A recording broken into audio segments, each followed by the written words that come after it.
de la producción de alimentos en Colombia a propósito de la adaptación, si así se quiere, porque como bien decía Natalia, no se trata de cuestionar la norma, sino de ver de qué manera aportamos a ese propósito de consumidores cada vez más educados y que aporten, digamos, en términos de salud pública a la prevención en salud.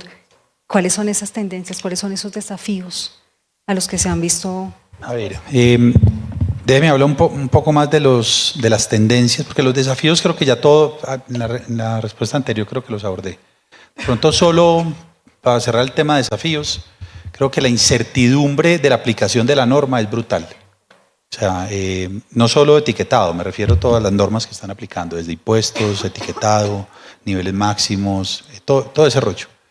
Y ahí es donde necesitamos un fortalecimiento muy claro del INVIMA, para que sus técnicos tengan la capacidad de interpretar una norma que quedó mal hecha, esa norma quedó mal escrita. Entonces, ya desde la perspectiva de la inspección, vigilancia y control que ejerce el INVIMA, es muy importante que el instituto tenga esas capacidades técnicas y científicas altas para poder ser capaz de atender esos desafíos que tiene la norma. Pero ya como está escrita está, lo que queda es cumplirla para adelante, y desde el gremio, en particular desde la Cámara de la Industria de Alimentos que yo dirijo, de la mano inclusive de otras asociaciones con las que también trabajamos, básicamente nuestro mensaje en la ANDI es: la regla está y hay que cumplirla. Ahí ya no hay más discusiones, al menos por ahora. Eso más temprano que tarde, el país va a tener que revisar todas esas normas porque les quedaron mal hechas y los objetivos en salud pública pues no se van logrando, entonces tendrán que revisar lo que está ahí, pero lo que queda hay que cumplirlo. Entonces, déjeme hablar un poco más de las tendencias y ahí es donde yo creo que hay desafíos, oportunidades. Y déjeme hablar dos de ellas. Yo creo que en los paneles anteriores hablaba mucho de nutrición, déjeme yo hablar un poco más de alimentación personalizada. Y eso es una mega oportunidad. La convergencia de las tecnologías, todo lo que viene desde la nutracéutica, la inteligencia artificial, la impresión 3D, los nuevos materiales. Bueno, hay 11 familias tecnológicas que ahora convergen en frente a ese formidable concepto de la alimentación personalizada. Tiene que llevar a todas las industrias a estar pensando de forma permanente cómo responden a esas necesidades que van a ser cada vez más finas, más precisas de la alimentación de los seres humanos. Yo creo que ese producto genérico que yo le entregaba a millones de personas, eso va a cambiar radicalmente. Hay que entender cómo inclusive a veces una misma formulación le entrega características al individuo diferentes a la hora de decidir, insisto, qué come y deja de comer. Yo en particular creo que es equivocado hablar que es que hay alimentos buenos, alimentos malos, que hay alimentos saludables y alimentos que no lo son.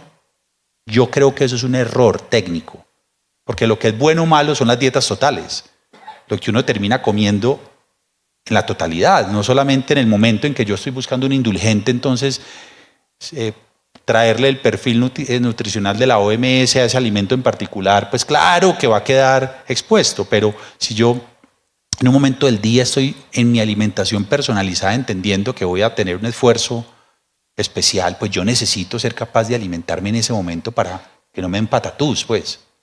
Pero insisto, esa tendencia a la alimentación personalizada, quien haga apuestas significativas allí, que implica conocer al consumidor, pero también entender cómo la ciencia, la tecnología, la innovación ayuda a resolver a ese reto, ahí hay una oportunidad gigantesca. Y esa es una tendencia gigantesca. La otra, la estaba escribiendo aquí ahora y es, yo no sé, me voy a tener que inventar un mejor nombre a esta tendencia, pero por ahora la pongo: ¿de dónde viene y para dónde va el alimento? Cada vez nos vamos a preguntar más a la hora de decidirse, no solo la compra, sino el momento de comérmelo, que son dos momentos diferentes. En esos dos momentos preguntarme: oiga, ¿de dónde viene este alimento y para dónde va? Entonces aparecen temas, por ejemplo, como toda la dimensión ambiental. Sin duda, como seres humanos encontramos una respuesta formidable en el plástico, porque ayuda, entre otros, a la inocuidad y la vida útil. Pero desde la industria de alimentos nos tenemos que preguntar: ¿será que el grosor del plástico es el adecuado para esas dos promesas? A veces se nos va la mano en unos grosores de plástico que terminan por allá flotando en el océano o atrapando una tortuga. El consumidor cada vez se va a preguntar más: oiga, ¿será que esta gente está tomando las reflexiones a fondo? Me refiero a la industria, del tipo de envases y empaques que estamos utilizando, sin satanizar ningún envase y empaque, porque para alimentar a los 9.000 millones de habitantes vamos a necesitar más envases y empaques. Si tenemos que preguntarnos qué sustitutos viables puede haber.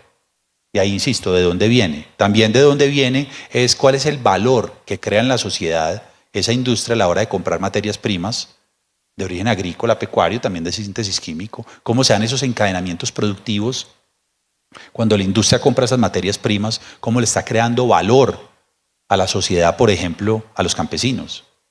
Ahí también un driver súper interesante a la hora de decidir la propuesta de los alimentos por parte de la industria. Y es donde Colombia además tiene una serie de oportunidades. Estamos a punto pues de ya de estar todos en modo COP16, ¿cierto? Y Colombia tiene una gran oportunidad de ofrecerle alimentos, no solo a Colombia, sino al mundo, con esa dimensión ambiental. Uso sostenible de la biodiversidad. Detrás de la biodiversidad, en el uso sostenible, hay un montón de experiencias sensoriales, pero también ambientales, de regeneración. Ahí sí que hay una tendencia súper interesante para poder aprovechar, insisto, un país como Colombia. Pero también ¿para dónde va? Entonces, toda la discusión de economía circular. Ya les hablaba un poco ahora del plástico, pero lo mismo nos tenemos que preguntar con el cartón, con el metal, con el vidrio. Y cada vez las metas van a ser más exigentes, no solo desde la perspectiva regulatoria, sino también del consumidor. Yo creo que a más de uno ya nos empieza a aparecer esa reflexión como consumidores, que uno termina de desempacar un bien, no va a hablar solo de un alimento, de un bien, y uno dice, que es todo este cartón, todo este plástico que hay aquí envuelto, ¿cierto? Pues hombre, preguntémonos desde la industria de alimentos cómo podemos entregar también respuestas a esos retos de circularidad. También el de la pérdida y desperdicio de alimentos, que no puede tener, es que no tiene sentido que un país como Colombia, con los problemas de hambre que tiene, desperdicie 9,6 millones de toneladas de alimentos al año. Es que eso no puede pasar. Y es donde cada vez también los consumidores se preguntan más, bueno, ¿cuál fue el compromiso de esta industria que me está vendiendo este alimento en términos de circularidad de alimentos, de vida útil de alimentos? Y es donde ustedes, los científicos, tienen una gran oportunidad de apoyar a la industria en términos de circularidad. Ojo, no solo del envase del plástico. Y entonces, insisto, eso lo resumo como en esa gran tendencia de dónde viene y para dónde va el alimento. Pero quiero terminar con la tendencia del propósito. Cada vez, como seres humanos, vamos a vivir más tiempo, gracias, entre otras, a la ciencia, ¿cierto? Y ya algunos estudios serios hablan pues que la generación de mi hija, que hoy tiene 11 años, el promedio es que ellos van a llegar a los 100 años. Entonces, bueno, van a llegar a los 100 años, pero ¿cómo? ¿Cierto? ¿Conectado a una máquina y pues o qué? O pudiendo tener mejor